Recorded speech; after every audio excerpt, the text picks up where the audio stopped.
Hi sweeties.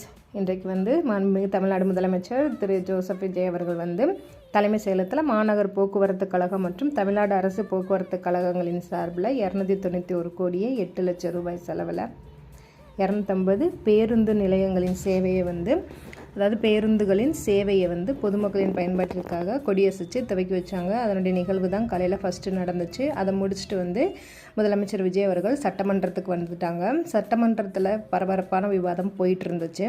பரந்துரை பற்றி எதிர்க்கட்சியில் தேவையில்லாமல் கேள்விகள் எழுப்ப அது தொடர்பாக 1 மணி நேரமாக அந்த பரந்துரை விஷயத்தை பற்றியே விளக்கம் போய்கிட்டே இருந்துச்சு.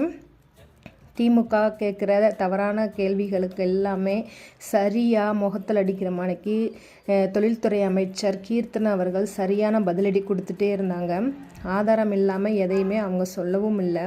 சரியான பதிலடி, அதாவது எதனால் இந்த பரந்தூர் விமான நிலைய திட்டத்தை நம்ம எதிர்க்கிறோம், அவங்க திமுக சொல்கிற காரணம் என்ன, பரந்தூர் விமான நிலையம் அந்த இடத்துல நீங்கள் கேன்சல் பண்ணிங்கன்னா தொழில்துறையே முடங்கிரும், நம்ம தமிழ்நாட்டில் தொழில் முதலீடு பண்ணுறவங்க யார் வரமாட்டாங்கன்னு ஒரே குற்றச்சாட்டு, தேவையில்லாத குற்றச்சாட்டை திமுக வைக்குது. இந்த பரந்தூர் விமான நிலையத்துக்கும் இந்த தொழில் முதலீடு பண்ணுறதுக்கு வெளிமாநிலங்கள் வர்றதுக்கும் சம்மந்தமே கிடையாது. அதுக்கு ஊழல் இல்லாத ஆட்சியும் ஒரு டெண்டர் எடுக்கிறாங்க. ஒரு தொழில்துறையை வர்றாங்கன்னா அவங்களுக்கு 45 நாளில் நம்மளுடைய தெளிவை கொடுத்துட்டோம் அப்படின்னா அவங்க முதலீடு பண்ணுறதுக்கு ஈஸியாக இருக்கும். அவங்கள அலக்கழிக்காமல் சரியான நேரத்தில் அவங்கள கைடன்ஸ் பண்ணி 45 நாளில் அவங்களுக்கு அப்ரூவல் கொடுத்துட்டு அவங்க முதலீடு பண்ணுறதுக்கு எந்த இதுவும் தடங்களும் இருக்காது. பொதுமக்கள் இளைஞர்களுக்காண்டி தான் இந்த நம்ம சட்டமன்றம் இருக்கணும். இந்த சட்டசபையில் தேவையில்லாமல் அரசியல் பண்ணக்கூடாது அப்படின்னு சரியாக வாதாடிக்கிட்டே இருந்தாங்க கீர்த்தனா அவர்கள்.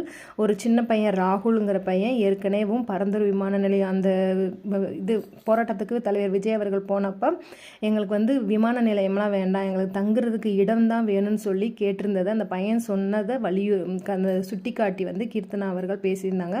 அதை முதலமைச்சர் விஜய் அவர்கள் வியந்து பார்த்துட்டே இருந்தாங்க. அவங்க பேசுகிறத சரியாக பேசிட்டு இருக்காங்கன்னு சொல்லிட்டு அப்படியே அவங்கள வியந்து பார்த்துட்டே இருந்தாங்க.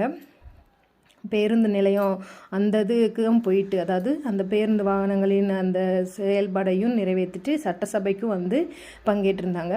அது நடந்துட்டு இருக்கும் போதேவும் பரந்தூர் விமான நிலையம் அந்த இது தடுத்ததுக்காண்டி, அதாவது அந்த இது வராது அப்படின்னு சொன்னதுக்காண்டி அவங்கள பாராட்டுற விதமாக பரந்தூர் அந்த போராட்ட குழுவினர் தலைவர் விஜய் அவர்களை தலைமை செயலகத்தில் சந்திச்சிருந்தாங்க. சட்டசபையில் இருந்த மணிக்கே அமைச்சர்களும் இங்கே அவங்கள வரவேற்று அவங்களுக்கு மரியாதை செலுத்தினாங்க. இவங்களுமே பொன்னாடை போற்றி அந்த நெல் கதிரை கொடுத்து தலைவர் விஜய் அவர்களுக்கு நன்றி சொன்னாங்க.